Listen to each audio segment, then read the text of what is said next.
Hi welcome back my YouTube channel. ಎಲ್ಲರೂ ಹೆಂಗದಿರಿ, ಆರಾಮದಿರಿ ಅಂದ್ಕೊಂಡು ಇವತ್ತಿನ ವಿಡಿಯೋ ಸ್ಟಾರ್ಟ್ ಮಾಡ್ತೀನಿ. ಇವತ್ತು ನಾನು ಹುಬ್ಳಿಯೊಳಗೆ ಪ್ರಸಿದ್ಧವಾದ ದೇವಸ್ಥಾನಕ್ಕೆ ಹೊಂಟೀನಿ. ಅದು ಯಾವ್ದಂತೇಳಿ ನಿಮಗೂ ಗೊತ್ತೈತಿ. ಹೌದ್ರಿ, ಅದೇ ನಮ್ದು ಸಿದ್ಧಾರೂಢಜ್ಜನ ಮಠ. ಹೌದು, ಇವತ್ತು ನಾನು ಸಿದ್ಧಾರೂಢಜ್ಜನ ಮಠಕ್ಕೆ ಹೊಂಟೀನಿ. ಅದಕ್ಕೆ ನೀವು ಬರ್ರಿ, ದರ್ಶನ ತಗೊಂಡು ಹಂಗೆ ಸಿದ್ಧಾರೂಢಜ್ಜನ ಮಠ ಹೆಂಗೈತೆ ಅಂತೇಳಿ ತೋರಿಸ್ತೀನಿ, ಬರ್ರಿ.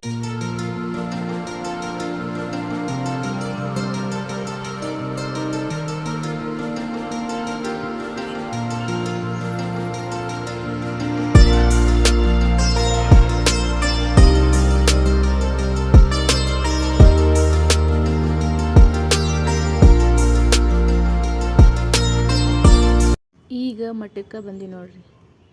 ಇದೆ ನೋಡ್ರಿ ಸಿದ್ಧಾರೂಢಜ್ಜರ ಮಠ.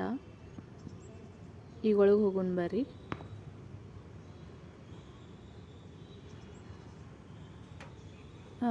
ಇವತ್ತು ಅಷ್ಟೇನು ರಶ್ ಇಲ್ಲ, ಯಾಕಂದ್ರೆ ನಾವು ನಡು ದಿನ ಬಂದಿದ್ವಿ. ಸೋಮವಾರ ಮತ್ತು ಅಮಾವಾಸ್ಯೆಗೆ ಭಾಳ ರಶ್ ಇರ್ತೈತಿ. ನೀವಲ್ಲೇ ನೋಡಾಕತ್ತಿರ್ಬೋದು, ಒಬ್ಬರು ಸ್ವಾಮೀಜಿ ತಂಬೂರಿ ಹಿಡ್ಕೊಂಡು ನಿಂತಾರ. ಆ ತಂಬೂರಿ 92 ವರ್ಷದಿಂದನೂ ಕೆಳಗಿಟ್ಟಿಲ್ಲಂತ. ಯಾಕಂದರೆ ಸಿದ್ಧಾರೂಢಜ್ಜರು ಮಹಾರಾಷ್ಟ್ರದ ಪಂಡ್ರಾಪುರಕ್ಕೆ ಹೋದಾಗ ಆ ತಂಬೂರಿ ತೊಗೊಂಬಂದಿದ್ರಂತ. ಸಿದ್ಧಾರೂಢಜ್ಜರು ಆಯ್ಕೆರಾದಮೇಲೆ 3 ದಿವಸಕ್ಕೆ ಶ್ರೀಗಳ ಶಿಷ್ಯ ಗೋವಿಂದ ಸ್ವಾಮಿಗಳು ಆ ತಂಬೂರಿ ತಗೊಂಡು ಓಂ ನಮಃ ಶಿವಾಯ ಅಂಥೇಳಿ ಜಪಿಸಾಕ ಶುರು ಮಾಡಿದ್ರಂತ. ಅವಾಗಿಂದನೂ ಈಗ ತನಕನೂ ಒಬ್ಬರ ನಂತರ ಒಬ್ಬರು ಹಗ್ಗ ಚೇಂಜ್ ಮಾಡಿ ಓಂ ನಮಃ ಶಿವಾಯ ಅಂಥೇಳಿ ಬಾರಿಸ್ತಾ ಇರ್ತಾರೆ. ಈಗ ನಮ್ಮದು ದರ್ಶನ ಮುಗೀತು. ಅಷ್ಟೊತ್ತಿಗೆ ಮಂಗಳಾರತಿ ಸ್ಟಾರ್ಟ್ ಆಗಿತ್ತು. ಮಂಗಳಾರತಿ ತಗೋಕಂತೇಳಿ ದೇವಸ್ಥಾನ ಮುಂದೆ ಹೊಂಟೇವಿ.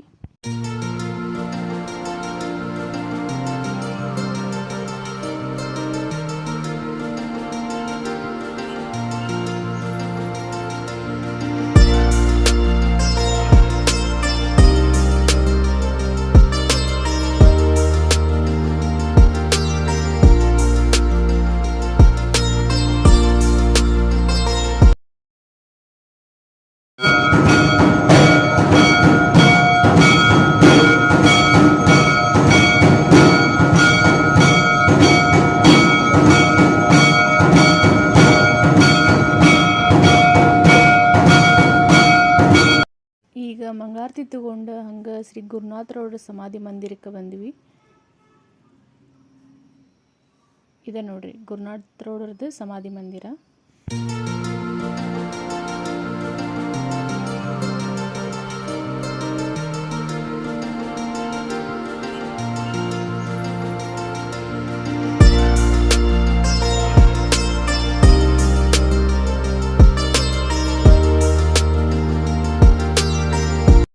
ಅಲ್ಲಿಂದ ನಾವೀಗ ಮತ್ತೆ ಕೈಲಾಸ ಮಂಟಪಕ್ಕೆ ಬಂದೀವಿ. ಇದು ಕೈಲಾಸ ಮಂಟಪ. ಇಲ್ಲಿ ಪುರಾಣ ಅದು ನಡೀತಿರ್ತಾವೆ.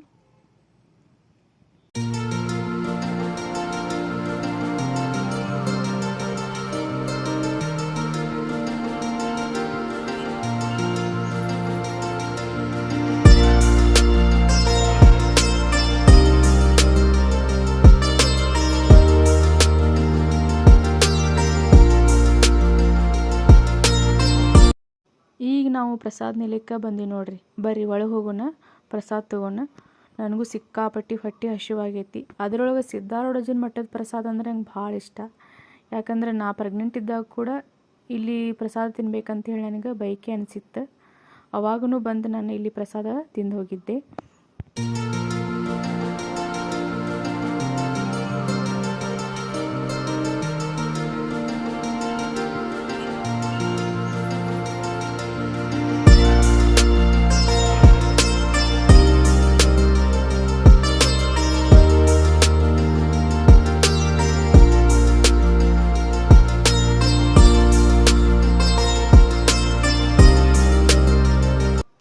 ಮತ್ತು ನಿಮಗೆ ಇಲ್ಲಿ ಕಾಣಿಸ್ತಾ ಇರ್ಬೋದು, ಮೊದಲು ಸಿದ್ಧಾರೂಢಜ್ಜರು ಏನು ಮಾಡ್ತಿದ್ರು, ಹೇಗಿದ್ರು ಎಲ್ಲ ಫೋಟೋಗಳನ್ನ ಇಲ್ಲಿ ಹಾಕ್ಯಾರ.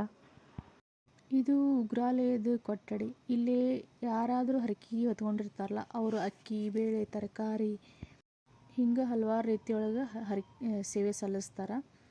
ಮತ್ತು ಬೇಕಾದವರು ಇಲ್ಲಿ ಬಂದು ಸೇವೆ ಸಲ್ಲಿಸಿ ಹೋಗ್ತಾರೆ. ಈ ಅನ್ನದಾಸೋಹ ಯಾವಾಗಲೂ ಇರ್ತೈತಿ. ಬೆಳಿಗ್ಗೆ ನಾಷ್ಟ, ಮಧ್ಯಾಹ್ನ ಊಟ ಮತ್ತು ರಾತ್ರಿನೂ ಊಟ ಇರ್ತೈತಿ. ಸಿದ್ಧಾರೂಢಜ್ಜನ ಮಠದಾಗ ಅನ್ನಕ್ಕೆ ಯಾವತ್ತೂ ಕೊರತಿಲ್ಲ. ಯಾಕಂದರೆ ಸಿದ್ಧಾರೂಢಜ್ಜ ಅನ್ನಪೂರ್ಣೇಶ್ವರಿ ನೀನು ಕಟ್ಟಿ ಹಾಕ್ಯಾರಂತ ಹೇಳ್ತಾರೆ. ಅದಕ್ಕೆ ಅನ್ನದಾಸೋಹ ಇದ್ದೇ ಇರ್ತೈತಿ. ಇವತ್ತು ಪ್ರಸಾದಕ್ಕೆ ಜೋಳದ ಕಿಚಡಿ ಮತ್ತು ಅಲಸಂದಿ ಕಾಳು ಸಾರು ಮಾಡಿದ್ರು ಮತ್ತು ಅನ್ನ ಸಾರನೂ ಮಾಡಿದ್ರು. ಇಲ್ಲಿ ಬಂದಿಲ್ಲ ಒಂದ್ಸರಿ ಬಂದು ವಿಸಿಟ್ ಕೊಟ್ಟು ಹೋಗ್ರಿ. ಸಿದ್ಧಾರೂಢಜ್ಜಂದು ದರ್ಶನ ತೊಗೊಂಡು ಪ್ರಸಾದ ತೊಗೊಂಡು ಹೋಗ್ರಿ. ಸಿದ್ಧಾರೂಢಜ್ಜ ನಂಬಿದವ್ರನ್ನ ಯಾವತ್ತೂ ಕೈ ಬಿಡೋಂಗಿಲ್ಲ. ಯಾಕಂದರೆ ಸಿದ್ಧಾರೂಢಜ್ಜನ ಮಹಿಮೆನೇ ಹಂಗೈತಿ. ಹಾಗೆ ಸಿದ್ಧಾರೂಢಜ್ಜ ಎಲ್ಲರಿಗೂ ಒಳ್ಳೇದು ಮಾಡಲಿ ಅಂಥೇಳಿ ನಾನು ಕೇಳ್ಕೊತೀನಿ. ಇವತ್ತಿನ ವಿಡಿಯೋ ನಿಮ್ಗೆ ಇಷ್ಟ ಆಗಿದ್ರೆ ಪ್ಲೀಸ್ ಶೇರ್ ಮಾಡಿ, ಲೈಕ್ ಮಾಡಿ, ಹಾಗೆ ನನ್ನ ಚಾನಲ್ನ ಸಬ್ಸ್ಕ್ರೈಬ್ ಮಾಡೋದು ನನ್ನ ಮರಿಬೇಡಿ. Thank you.